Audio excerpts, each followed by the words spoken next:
we had a game last night, fellas. JP, I know you're on cloud nine. We'll get to you in a second. Jaguars win 31-28 as 3-point dogs at home. It was a wild one. JP, let's hear it. That was the most Jacksonville Jaguars way for any of that to happen. I'm going to be completely honest. That's also a game the Jaguars have lost my entire life.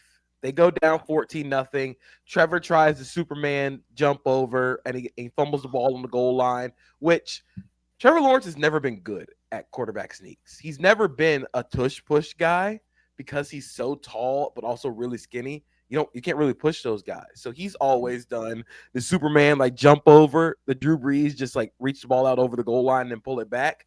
He's always done that. But it was a really great play by Nick Bolton to go and make that play and knock the ball out because they knew he was going to try and jump over. But after that fumble, I was pretty sure the Jaguars are going to lose that game. That was a game the Jaguars have lost all the time. Patrick Mahomes was incredible on Monday night. But this team finds ways to win. And I think that it was largely because they got the Trevor Lawrence that they kind of needed in this game. And I said after the game, you need reckless, volatile Trevor Lawrence if you are going to get close to the mutant quarterbacks. You're not going to beat the Josh Allens, the Lamar Jacksons, the Patrick Mahomes of the world without Trevor Lawrence doing what he did yesterday. My big number from this game was 6. That's the amount of scrambles Trevor Lawrence had in this game, a career high. He had 54 yards on 10 carries. I said literally on the first drive of the game, I wish Trevor Lawrence would scramble more. He's a good athlete.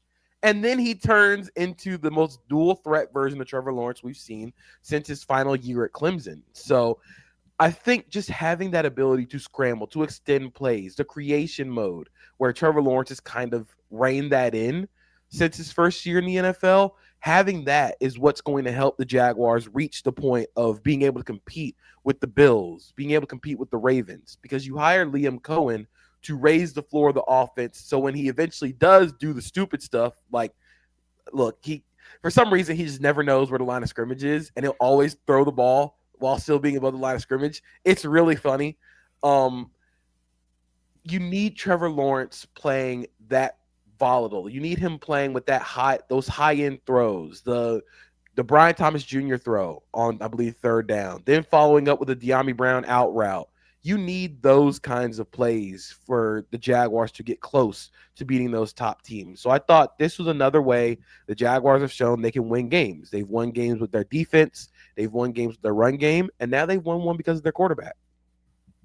Yeah, Mike, I would say this. I agree with everything JP says. And when you've got a quarterback who you know is a guy that's going to stay in the pocket and make the throws, the defense treats you a certain way. Now, when that quarterback shows the ability to get out of dodge with his legs, it opens up so much in the middle of the field in particular. And you look at the way that Trevor was getting out of dodge, he was running back through the eye of the storm. And we've talked about this a lot. There's quarterbacks who run around the pocket, and then there's quarterbacks that step up into the pocket. For whatever reason, when that back foot hit the ground and things were sketchy, he was able to get out of dodge. And I also credit him for this. We tell these quarterbacks slide all the time. Trevor took some big hits down the field. And for him to retain possession of the football and get up not gingerly, it speaks to the specimen that he is physically. And I think we lose sight with all these freak quarterbacks who can run, how athletic, how big, how strong and tough Trevor Lawrence is. And it's so great for the NFL to have a guy like Trevor Lawrence and a team like the Jaguars competing and beating the Kansas City Chiefs in prime time.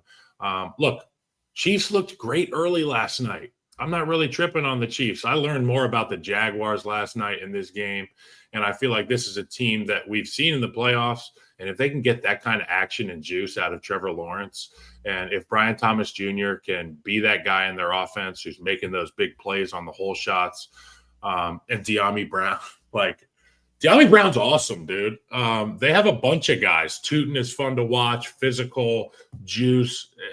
I feel like their whole unit is kind of like that, and you could see that with the Devin White pick 6 as well. Devin Lloyd, the GOAT. Devin Lloyd, sorry. He Devin was Lloyd, absolutely. Sorry. And by the way, he's been a revelation through. There were 3 guys I thought they were going to catch Devin Lloyd. And I thought it he was gonna so get that funny like to watch. It was like cars weaving in and out of a highway traffic, trying to catch that one rabbit car. And there was a few guys. I was like, he's going to get him. No, he's going to get him. I guess he's gone. Talk about a friggin' backbreaker, low red, pick six. And that's studying. It's funny because both teams had like the backbreaker. You had the fumble at the goal line, then 97-yard touchdown drive from the Chiefs. And then you had the goal line pick six. So like both teams got theirs. But I was cracking up last night every time Trevor Lawrence ran, because we were literally like, was it last week or 2 weeks ago? We're on this pod just being like, run, Trevor, just run. Don't pass it when you're 2 yards past the line of scrimmage. When you're 2 yards past the line of scrimmage, you should be at full speed. And for the like very first time in his career, it seemed like that was something that he was actively searching out. And not, outside of the last touchdown, which was one of the craziest plays of the first play, off the drive. But Trevor still got some. It's just still got some weirdness. The delay of games, a delay of game on the final drive. I don't know how that's possible in a 2-minute situation to take a delay of game. It's something I just like almost have never seen. It's just like what was that? And so this Jags team still can't really quite get out of their own way. But I thought a really big play in this game was the Travis Hunter catch. Underthrown. It was a play that just basically you could span Trevor Lawrence's entire career and know that play never gets made.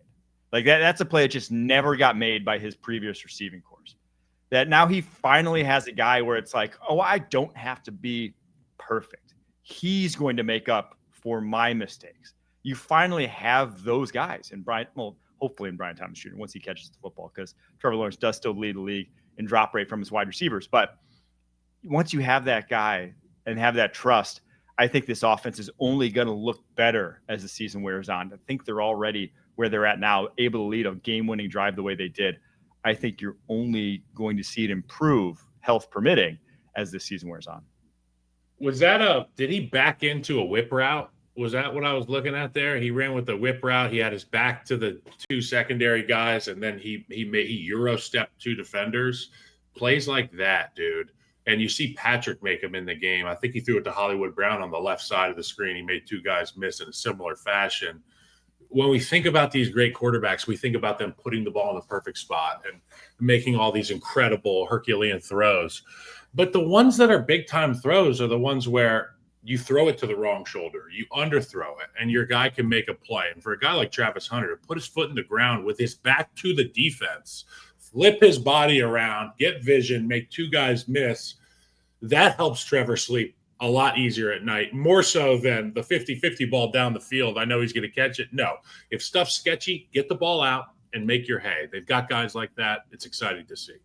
He also made a lot of really good plays at defensive back. The first drive, he had a PBU on Travis Kelce where they left him in man coverage. So I think he played 25 snaps on defense, 39 on offense. He came out at one point, I think he was literally just cramping. So they just took him out for a couple of plays. But it speaks to the amount of faith that Trevor Lawrence has in these receivers, that he continues to throw at them in high leverage situations. We've talked about Brian Thomas Jr. not being able to catch the ball, them being off. Biggest play of the game. They go down, they go to Brian Thomas Jr. in that moment. Another play on that game-winning drive, they go to Brian Thomas Jr., he draws a DPI. So continuing to go to these guys, you show the faith that you have in players who are struggling by continuing to go with them. You continue to go and throw them the ball. So this was the biggest regular season win the Jaguars have had in legitimately like 3 years. And again, like for Kansas City, it feels like the late game magic, the one score game stuff is kind of worn off. But again, Patrick Mahomes was awesome. Like you really couldn't ask for much.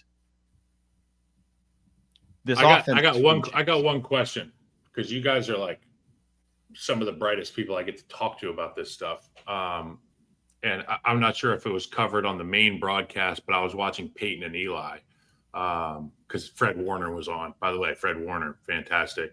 The end of game Hail Mary, I got a question about. Do you think that Patrick could have gotten the ball into the end zone if he changed the trajectory? That's A. And B, do you think that he threw a moon ball intentionally because they know that any penalty on the last play will not allow the play to end, get us in field goal, throw a jump ball in field goal range versus trying to throw the ball into the end zone? Do you think there's anything worth discussing there?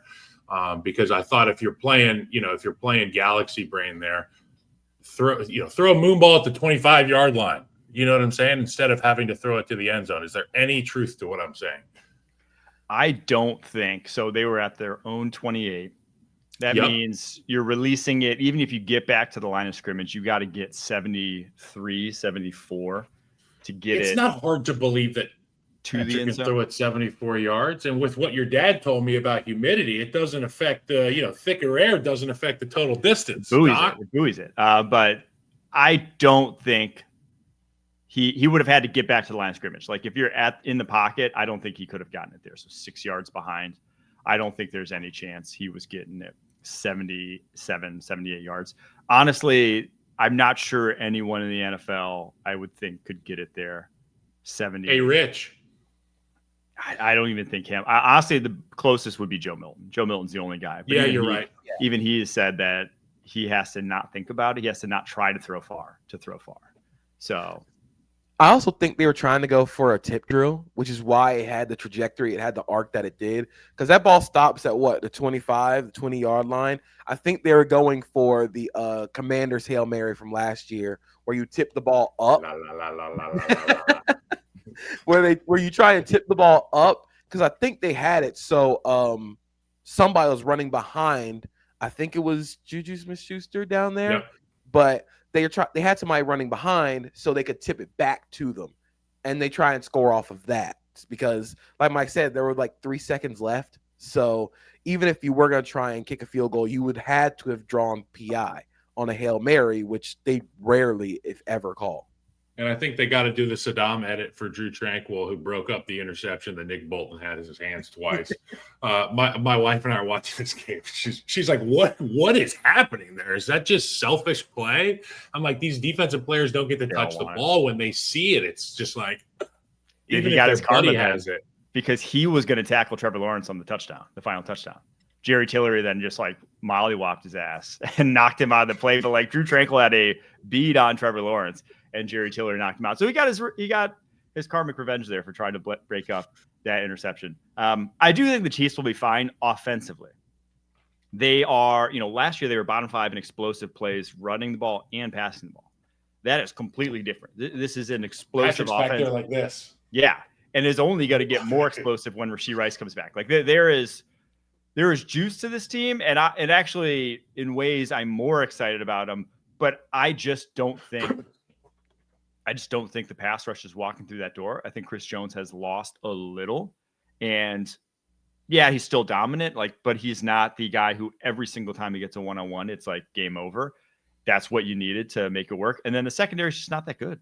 Outside of Trent McDuffie still nails. He was in this game too. Outside of Trent McDuffie, you got guys who are not able to play one-on-one when you face better wide receivers, as we saw down the stretch in this game. So the Chiefs, that's why they're losing these one-score games. The defense is not the defense we saw last year.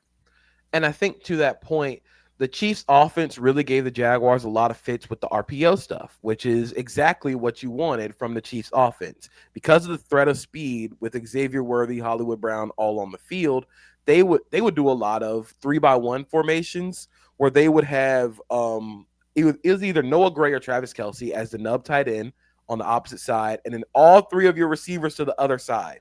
And they're trying to basically force the Jaguars into making a choice. You either defend the run with an attached tight end, or you have to go and try and defend our 3 receivers to the outside with leverage. And they just RPO'd a lot of the That's how the Chiefs were able to get their explosive runs back. They were able to run those RPOs and force the linebackers into a bind. So the fact the Chiefs are able to do that and be explosive, I'm not super worried, like you said, about the Chiefs offense. The Chiefs defense is going to be their problem because, like you said, Chris Jones, I actually thought Chris Jones was getting a lot of pressure, a lot of penetration in the run game, but it's everybody else outside of him that has to pick up the pieces. Chris Jones is the guy who forces the pressure, but nobody's cleaning up the pressure and turning it into sacks like it did last year or the year before. Hey, two really quick things. Number one, I texted JP about this during the game. Shout out to Makari's jump set. That man was on his jump set business last night, and because he was often opposite Chris Jones, so we get the slide left, and Makari had the tight 2, 3, and he was just jumping the whole night. The other thing, and I'm going to get up for this. Give me thumbs up if you can hear me. Can you hear me? Yeah. Okay. Patrick Mahomes, 180. Read option, the rushing touchdown. Patrick Mahomes is reading the crashing defensive end. He makes a proper read. We all know this. This is football 101. He crashes, Patrick keeps. If you notice out wide, there are 2 offensive players and 2 defenders. And when Patrick Mahomes kept that football, the defenders stayed outside. Now, if you know football and you know Patrick Mahomes, you know why they stayed outside. Because he's the sick SOB who will keep the quarterback keep and throw it to these guys when you crash. It's interesting to see that they're letting Mahomes at this point in his career really have the green light in the read option stuff. And you guys know when your quarterback can do that, it opens up a lot in the passing game and it opens up a lot in the running game. I was interested to see if in the future we're going to get that read option in the red area, crash the 2 secondary guys, pitch. It's going to be the read option pitch. That's what I think's next. I've been around Matt Nagy. He's going to see the play, and he's going to say, we're doing that next week. And I said it during the game, but watching Patrick Mahomes is so fun until he's playing your favorite team, because he's going to do something that just like breaks all the rules.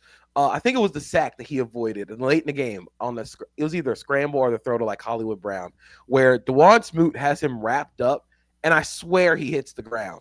But his core strength and contact balance, I called it like limitless dad strength. Like he never goes down, and he just always makes those plays.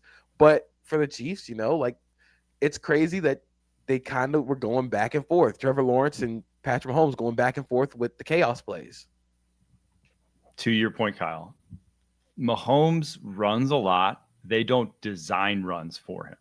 They don't option. They RPO, but it's a pass option. It's not he's going to run as one of the options. So I do wonder if they really do need to get in a lot of shootouts and they need to go deeper in the bag offensively to win these games.